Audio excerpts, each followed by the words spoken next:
কন্যা জন্তুবালা বললাম উনিও কালো হয়ে যাবে ওদের মঙ্গল কামনা আর হলো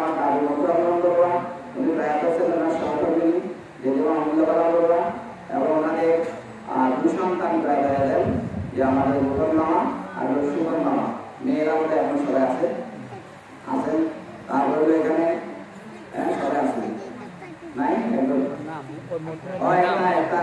ওই যে নিয়ারবালা বলুয়া কিন্তু মাত্র উনি কালো হয়ে যান ওনার জন্য হ্যাঁ তারপরে হলো দুলাল মামা কালো হয়ে যান তো যাই হোক ওনার এক কন্যা কালো হয়ে যান বিশেষ করে এসব জ্ঞান দিলে যেমন যে আমাদের সুন্দর কালীগঞ্জ বলুয়া ওনার দুঃসন্তান রূপন বাবু সুন্দর বাবু কালো হয়ে যান আর এদিকে আমাদের সুনীল বাবু উনি কালো হয়ে যান তো তাদের সকলের মঙ্গল কামনায় আরো অনেক জ্ঞাতি আরো অনেক আগে যারা গেছেন এবং এই প্রজন্মের মধ্যে বিশেষ করে মামার ছেলে সিন্ধু বলবা সে ক্যান্সার আক্রান্ত ছিল জানেন সে প্রায় বলবেন সকলের মঙ্গল কামনায় আর যারা বেঁচে আছেন বিশেষ করে আমার কর্মদের দুই মামি খুবই অসুস্থ একটা হলো বড় মামি সহযোগী আর একটা হলো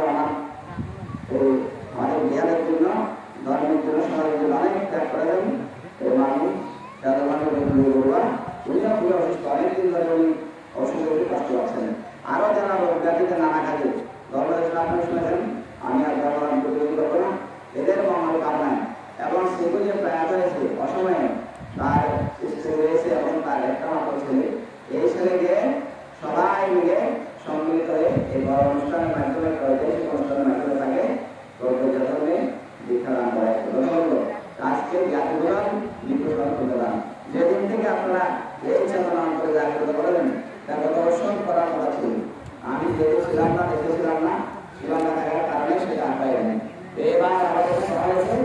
এখানে বলা হয়েছে আপনাদের সবার সম্মিলিত করছেন গান করতে বলেছে বুঝতে পারছেন সমাজ গান করছেন সামগ্রিকভাবে অবশ্যই করা সবার সম্মিলিতভাবে একরাবত হয়ে কোনো ধর্ম চিহ্ন করা সৎ কাজ করা বুদ্ধ লাগে সুন্দর হিসেবে বুদ্ধ আটকাই দেওয়া যাবে আপনারা সেই সুন্দর কাজ করবেন কালকে বলেছি এখন মানুষ নানা বিষয় আসে নিয়ে নানা কিছু নিয়ে মানুষের মধ্যে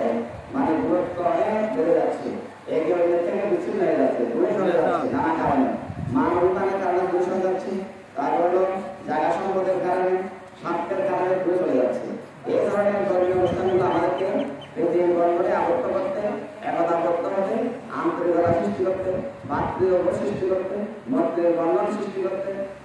শান্তি প্রতিষ্ঠার ক্ষেত্রে এগুলো অবদান রাখে একটা পরিবার যখন শান্তিপূর্ণ হয়ে যাবে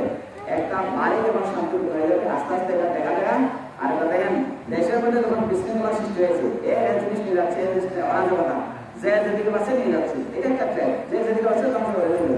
আবার যখন মানুষের মধ্যে আবার এই চেতনা আসে একে অন্যের উপকার দেখা দেখা করতে হবে আমি মাঝে মধ্যে আমি নিজেও অনেক মানুষ যখন দেয় যেমন কিছুদিন আগে এখানে সারা মেঘর বিহার নামে একটা বিহার হচ্ছে ব্যবসা এবং সবাই ওখানে চেষ্টা করতেছি অনেক চেষ্টা করতেছি জায়গা নেওয়ার জন্য কিছু নিচ্ছে আরো নিচ্ছে এমন আমি চাই 1 ফুট জায়গা এত টাকা এবার ওগুলো বসেছি তারপরে সবাই দিচ্ছে এবং আমি ভাবলাম যে এখানে যেহেতু বিহার দান ভূমি দান আমরা দেওয়া দরকার এটা তৎক্ষণাৎ আমার মধ্যে একটা চেতনা জায়গা হয়েছে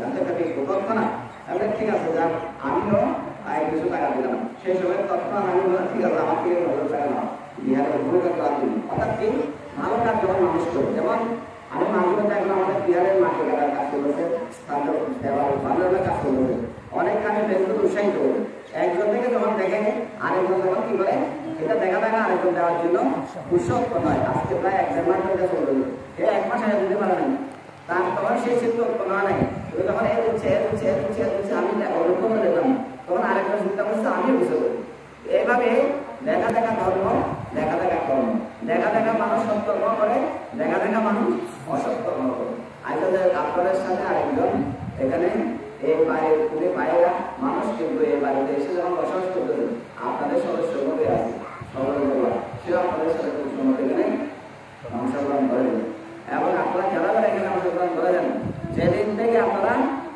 সংকল্পতা এসে কাজ করবেন সেদিন থেকে আপনারা পূর্ব ছিল না আজকে থেকে আর এটা থাকবে না গর্ব করতে থাকবে না মূল চলছে না জীবনে যে কোনো দুঃসময় ওই বললাম আমাদের বললে এই পরিস্থিতিকে স্মরণ করবে এটাও অর্থ করছে না আজকে যে সমাধান করতেছেন এই সমাধান এটা কি ওই বললাম জ্ঞানী যারা কারো রয়েছেন এটা তো আপনাদের অনেক লোকের সাধন করতে পারে নাই আমার কারোর যে সম্পদ আপনাদেরকে নিয়ে গেছে বর্তমানে যদি এগুলো যা বিক্রি করা এখন যা আছে এগুলা বর্তমান মার্কেটে 20 কোটি টাকার সম্পদ এমন অনেকে কিনা মানুষের অনেক টাকা পয়সা মালিক হচ্ছে, কিন্তু আপনার সেভাবে সম্পদ ক্রয় করেন দেখবেন মানে আর ইনকামে টাকাগুলো থাকে কিনা। সেই সময় অনেক চেষ্টা করে ওনারা ইচ্ছা করলে রাস্তারও চলে যেতে পারতেন না, আমার ছেলেরা আমার মেয়েরা আমার আত্মীয়তা বসে শুয়ে থাকে, তাইলে এদিকে একেবারে রাস্তা এই মাথা থেকে আমরা তো উত্তর পাড়া পর্যন্ত পারেও চলে যাবে ওই জায়গা, উত্তরে দক্ষিণে পূর্ব পশ্চিম আস্তে আস্তে ওর শিল্প হয়ে গেছে, শিল্প হয়ে গেছে। তো যাই হোক মানুষ বসে এখন এভাবে একসময় মানুষের সম্পদ আসে আর সব সম্পদ চলে যায়। কেন আসে, কেন চলে যায়, মানুষ কেন করতে করতে পারে, কেন মানুষ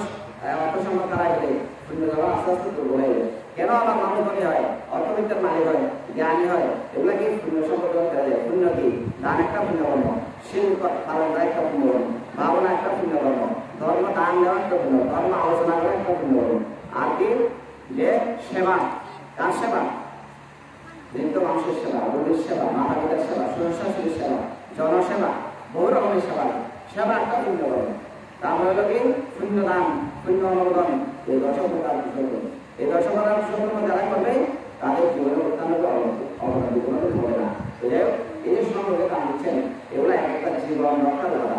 যারা অন্যের জীবন রক্ষা করবে অটোমেটিকলি তাদের জীবন রক্ষিত হবে। একদিকে এই শূন্য করলে তারা ভিক্ষু সময় সুরক্ষিত হবে, ভিক্ষু সময় সুরক্ষিত হলে ভিক্ষু সময় থাকলে জগতের বুদ্ধের ধর্ম বিদ্যমান থাকবে, ভিক্ষু সময় না থাকলে বুদ্ধের ধর্ম বিদ্যমান থাকবে না। তাহলে বুদ্ধের ধর্মকে রক্ষা করার জন্য আপনারা সহায়তা দান করছেন, তাহলে ভিক্ষু সময় উপকৃত হচ্ছে। আরেকদিকে আপনারা যারা দাতা দান করতেছেন এটা ধর্ম আপনারা করবেন না। পৃথিবীতে যত ধনী মানুষ দেখবেন, যত সচ্ছল মানুষ দেখবেন, যত বিত্তবান মানুষ দেখবেন, এটা হলো দানের প্রভাব, দান ছাড়া হয় না। আর যত গরিব দেখবেন, এবং এটা কারণ হলো যারা মানুষের টাকা পয়সা ধন সম্পদ জোরপূর্বক ছিনে নিয়েছে, চুরি ডাকাতি করেছে, জুলুম করেছে, অত্যাচার করেছে, এগুলো ভিখারি এবং দরিদ্র এবং বিভিন্ন নিম্ন জনগণ এগুলো তারা হবে। এটাই এই যে এই জন্য আমাদেরকে সদা সর্বদা আমাদেরকে কুশল কর্ম সৎ কর্মের আমাদেরকে অনুশীলন করতে হবে। এই বাড়িতে আমরা দেখেছি আমার দাদুরা এবং দিদিমারা তারা সদা সর্বদা পুণ্য কর্মে অভিযোগ থাকতো, সমাজে কোনো বিশৃঙ্খলা সৃষ্টি করে না। সবাই আপনারা জানেন, অনেকে দেখেছেন, আমরা যেহেতু দেখেছি অনেকে দেখেছেন, তারা দেখেছেন কোনো রকমের অধর্ম হতে অন্যায় করতে পারে না। এই জন্য আমাদের ছেলে মেয়েরা লেখাপড়া শিক্ষা দীক্ষায় যেখানে যেখানে আত্মীয়তা বন্ধনে আবদ্ধ হয়েছে, সবাই প্রতিষ্ঠিত পরিবারে এবং সুনামধন্য পরিবারে বংশধর পরিবারে সবাই আত্মীয়তা বন্ধনে আবদ্ধ হয়েছে। ছেলেরা মেয়েরা সবাই যে যেখানে আছে এমন সমাজ সম্বন্ধে তাদের ত্যাগ এবং তাদের প্রতিভা তারা সাত করে যাচ্ছেন। এভাবে আমাদের সচেতন হতে হবে। আর যারা কালো হয়েছেন তারা যে এত কিছু আমাদের জন্য করেছেন এটা তাদের প্রতি প্রতিদান, তাদের উপকার, প্রত্যুত প্রকার, তাদের প্রতি শ্রদ্ধা, এর দ্বারা জ্ঞান জন্য সুরক্ষা করা হয়। যাই হোক সবাইকে না সবাইকে ভাষণ দিয়ে শেষ করেন। এখানে আমরা ছোটবেলা থেকে বিশেষ করে আমি আমার বড়রা অন্যান্যরা মানে আমরা এখানে মামার বাড়িতে অনেক আলোচনা করেছি। আর বিশেষ করে আজকে আমার মাকে এখানে আমার জন্য চেষ্টা করেছে। প্রথমে এখন 80 তো পার হয়েছে, মামার কথা হ্যাঁ 83 বছর। আমার মনে হয় 80 বছর পর্যন্ত বা 80 বা 75 তো আসছে, মানে এখানে একটা সময় দিলেও প্রত্যেক ঘরের মধ্যে আমার নাম আর কোনো আসুক না আসুক আমার নাম মানে বাপের বাড়ি থাকতে পারে না আজীবন। এইভাবে বাপের বাড়িতে মামার বাড়িতে এরকম মানে জৌলস এরকম মানে আদর মানে খুব কম আমার মনে হয়। অনেকে মামার বাড়ির সাথে পরিচয় থাকে, হ্যাঁ প্রবাসী বয়সে আসলে বলছিলাম এরকম। এটা কেন বলতেছি, প্রত্যেকের মধ্যে এরকম আন্তরিকতা থাকতে হবে, সহাগ্রহীনভাব থাকতে হবে, মৈত্রীভাব থাকতে হবে। আমার মামলা যদি আমাদেরকে দেখতে না লাগতো, মামা যদি দেখতে না লাগতো, আমার মাকে দেখতে না লাগতো, মাসিদেরকে দেখতে না লাগতো, এখানে আশা রাখতো হইতো না। তাহলে মামিরাও সেরকম, মাসিরাও সেরকম, মামারাও সেরকম, সেরকম আশা সেরকম পরিবেশ সেখানে ছিল। তা আন্তরিকতা। আর আমার আমরা যখন নিয়েছিলাম বৎসরে একবার এই যে কর্মদিনটা নতুন হাত যে বিয়ে করে সব ভাইয়েরা মিলে কার্তিক মাসের মধ্যে সব ভাইয়েরা মিলে পান্তা ভাত পান্তাকে দেবে, সবাইকে দেবে, সব ভাইয়েরা মিলে। এবং সেদিন সব পরিবারের সদস্যরা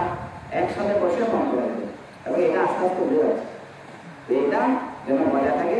ঢাকা চট্টগ্রামে যেখানে থাকেন বছরে একবার হলে এভাবে সবাই মিলিত হবে, এটা ভালো। আপনাদের সকলের মঙ্গল কামনা করে কালো আমার দাদু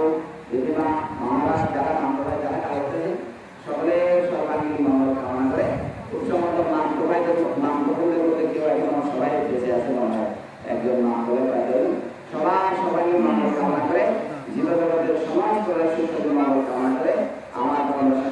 দিচ্ছি শান্তি সাথে জগতের সকল